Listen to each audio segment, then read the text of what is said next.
Even these fertilizers. For example, we in Kega, we never got even one bag. Your video yesterday, yes. you said Ruto must do something. Fact, everything is about still, we are still in the same order. We are still in the same old order where everything government does is for people to make money. So even this fertilizer is for people to make money. Is this a big scandal that we are waiting to hear? It's a big scandal. And it's a shame because you cannot be doing this when Kenyans are dying. You can do it other times. And I've told our thieves, suspend your thieving for now. Because this country is collapsing economically. And people are going to die. But they will not, before they die, they will come for you. You don't need to be an intelligent man to see it. There's no way I will be eating food, morning, lunch, and so on, and everybody who surrounds my house has eaten nothing for the last 1 week. I will be a fool to imagine they will let me eat. No, they will come for me and they will take it by force.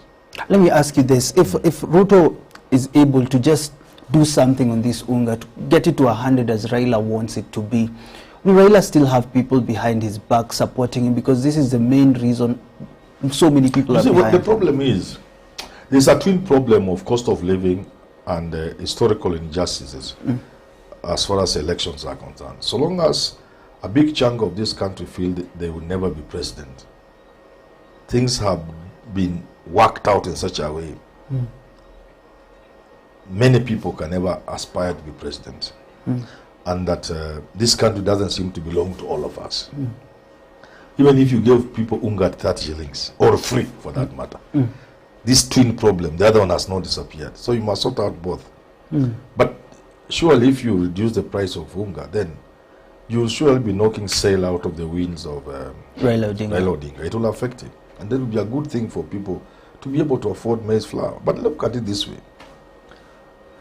The economic situation in the country is that even if you made unga 50 shillings, there are so many things that are chasing people's money. That will not be enough. Because that's why I laugh at even at the fertilizer subsidies. Aside from the corruption and the logic I was saying, the logic of me buying fertilizer in a shop, market value, market price, at 5,500, and that's what the government is buying at. How? This is small dealer in Gambogi. He bought it from another dealer. He at 5,500 is making a profit. The person who sold him is making a profit. That one bought from another one making a profit. By the time you get to the importer who has brought it to Mombasa, who is also making a profit, why would government convince me is buying the same fertilizer at the same price I would buy in a kiosk? So aside from that, that's why I keep saying these people, these World Bank economists, they don't understand the country. People like David Indy, they don't understand. Because I don't think they are crooks.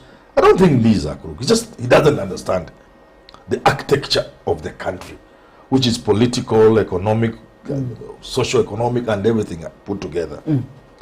If you give somebody 5 bags of fertilizer, 10 bags of fertilizer because he has 5 acres, and the child is in the house, has not gone to school, are you sure he'll put 10 bags in the soil? He'll sell 5 to take the child back to school. If you give somebody 5 bags of fertilizer and they have not eaten for 3 days, first of all, who is this person who can even afford 3,500? Who is this? Do they know this country? Do they know a vast majority of Kenyans in the past 10 years they have never handled 3,500 shillings?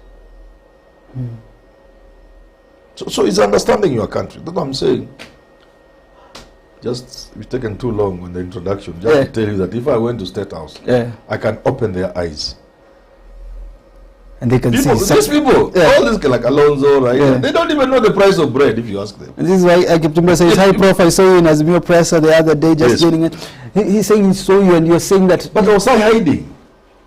They are behaving as if I was hiding. I'm telling you, I talk and advise and consult for people other than Raila. And so if you're aside from Raila being my friend, if you're invited tomorrow with Ruto, you'll still consult in broad daylight. In broad daylight. Haven't I talked to him? Haven't I talked to him? Tell that person, I've also talked to Ruto. I may not have talked to him since he became president. So, Manyora is not just another boy from Luombei. So you water yourself down. I think that's. Do you think I'm just another boy from Luombei? Ukituambia uko na kakuota pahali No, niko na kakuota lakini I may not have money, but don't I look like I have a brain? So if I'm invited by the president in State House, I will really make a difference.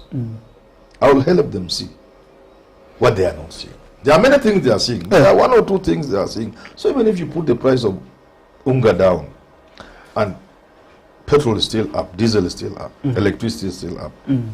You saw the sad story of that man from the Devki, that Indian man, who says he spends how much on electricity per month, per day? Was it how much? Was it a million? A million or something. Millions of shillings. Yes. How do you expect manufacturers to operate in your country when electricity is expensive? And it has a ripple effect on other things. So, unga is good to go down, if it went down. But that will not be enough. It will be good, but not enough. But from my understanding of the situation, it will not be possible to take this unga down. It will not be possible. Wait, you're the one saying that if we deal with corruption, we stop this petty stealing. It will not be possible the way they're approaching it. Oh, the approach. And then they made it late. The usual billionaires. You close down all the factories of sugar at the same time, then you say there's a deficit. And there's no, first of all, you create an artificial deficit for sugar. And then all sugar factories close at the same time for maintenance. You can see that level of stupidity. Then people are given documents to bring in sugar, duty-free sugar. So the same, sometimes back, people are being given permits to bring in maize duty-free. So even one man said, what's wrong? I was given mine and I gave to somebody in Mombasa, a miller, who gave me 100 million shillings. The old man in Eldoret, he didn't find anything wrong with it. Yeah, I was given. Then I gave it to a miller. And he gave me 100 million shillings. That is the mentality.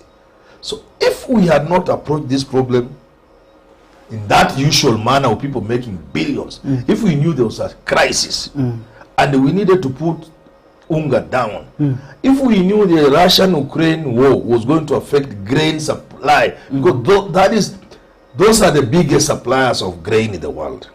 America may be the biggest producer or something like that, but they are not the biggest suppliers, whatever it is. I'm not quite in that area.